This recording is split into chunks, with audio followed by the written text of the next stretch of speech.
Chapter 9. Beowulf saw a stone arch at the entrance to the barrow. A stream of hot water flowed out of the entrance. It would be difficult for him to fight the dragon inside there. He went towards the entrance and shouted a challenge to the beast. His voice echoed loudly in the barrow. The dragon heard the human voice and was enraged. He emerged from the barrow, breathing fire as he came. He was ready for battle. Beowulf stood ready for the beast with his sword and shield. The dragon turned around him, but the warrior hero did not flinch. Soon the dragon's flames covered the place where he stood. His shield did not protect him from the heat and smoke. He raised his sword and gave a mighty blow at the furious beast, but his sword did not stop the dragon. The dragon continued to send out flames. Beowulf's sword had failed him, and he had to step backwards.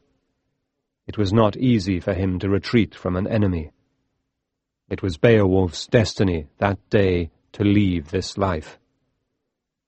Now the dragon attacked again. Beowulf was in danger, and there was no help from his friends. All of them wanted to run away to save their lives. Only Wiglaf remained with the king. He called to his companions to stay and fight the dragon with him. We all promised to be loyal to our king, and he presented us with valuable gifts and weapons. Now he needs our help. Let's go to him and bring him safe out of the dragon's flame and fire. It was no use. Wiglaf's companions fled in fear. He drew his sword and moved forwards to Beowulf's side. He was a young man, and this was his first battle. He encouraged Beowulf with his words to him. Go on, my lord. Do everything you promised that you would. Your courage has made you a famous man. Defend yourself, and I will stand beside you. The dragon came forward once again, and Wiglaf's shield did not protect him from the heat. Beowulf covered him with his own shield. Then the warrior hero gathered his strength together and delivered a great blow with his sword. This time, the sword broke over the dragon's head. The dragon was eager for blood now. He breathed fire over Beowulf and ran in quickly. Then he bit deeply into the warrior's neck. Blood flowed from the wound. Beowulf was dying. Wiglaf saw that the king's life was in danger. He stepped forward and plunged his sword into the beast's belly. Now the dragon bled, and his flames grew weaker. Beowulf made a final effort. He drew out a knife from his belt. He stabbed the dragon in the side, killing his enemy. Wiglaf and Beowulf had destroyed the dragon. Beowulf's wound began to hurt, and he realized that the dragon had poisoned him. He felt sick and weak, and he went to sit down. Wiglaf washed his wounds and did everything he could to make Beowulf comfortable. Beowulf knew that he was dying, and he spoke to Wiglaf. I have ruled for 50 years. No enemy could frighten me. I always did the best I could, and was kind to my people. This knowledge comforts me now that I am dying. I have done nothing to make God angry with me. Then Beowulf gave Wiglaf his orders. Go and take out the treasure from the barrow. I want to see it before I die. Wiglaf hurried to obey the king. He went into the barrow, and there he saw the dragon's magnificent treasure. He picked up the treasure quickly and rushed back to Beowulf. He hoped that he would find the king alive when he returned to him. Beowulf opened his eyes and looked at the treasure. Then he spoke. I thank God that I have seen this treasure. Now I can leave it to my people when I die. You, Wiglaf, must look after them when I am gone. order my soldiers to build a barrow on the cliffs near the coast.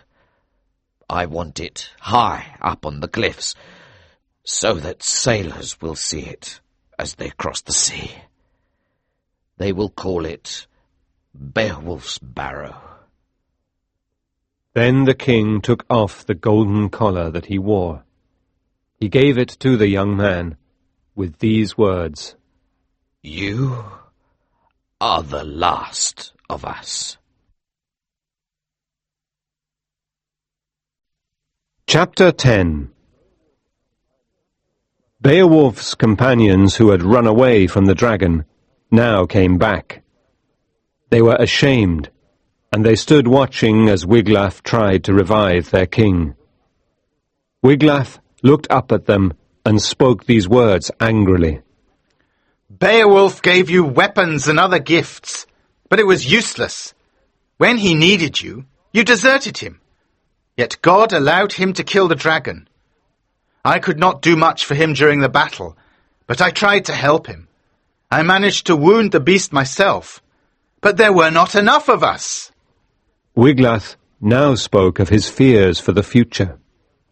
"When our enemies hear about your cowardice today, they will come to destroy our nation. The Franks and the Frisians will soon know that our king is dead. They will soon come here with their warriors. The Swedes will come as well. When Beowulf was king, he protected us and kept us safe. He looked after the people, but he was also a hero." Then Wiglaf told the warriors what they had to do. He said that Beowulf's funeral pyre should be a rich one. They should put the treasure he had won from the dragon onto it. The warriors wept now as they looked down at the body of their king. Next to Beowulf, they saw the body of the dragon. Nearby, they saw the rich treasure from the barrow. After a few moments, Wiglaf spoke again. "It is often dangerous for a man to do as he wants. This is what happened here. Beowulf disturbed the dragon who was guarding this treasure.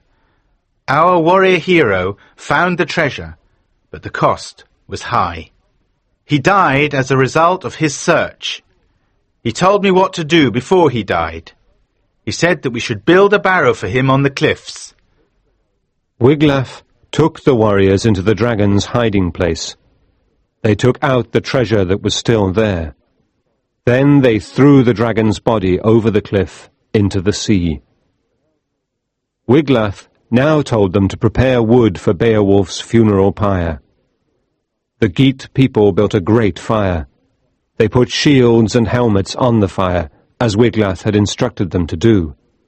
Then they placed Beowulf's body on top. They lit the funeral pyre, and flames and smoke rose into the sky.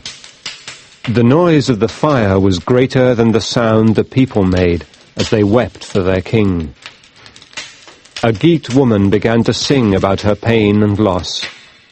She sang about her fears and her grief for the nation. She sang about the danger of invasion, the threat of enemies.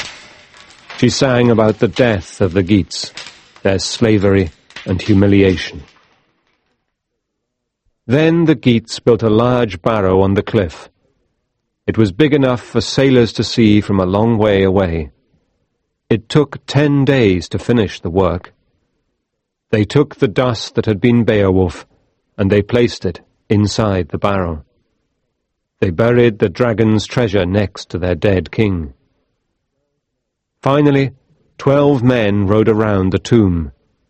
They were all kings' sons and brave warriors. They sang a dirge for Beowulf, lamenting him as both a man and a king. They sang about his famous deeds, and they thanked God for his greatness. This was how the Geat people mourned their lord. They said that he had been the best king in the whole world, and that he had been very good to his people.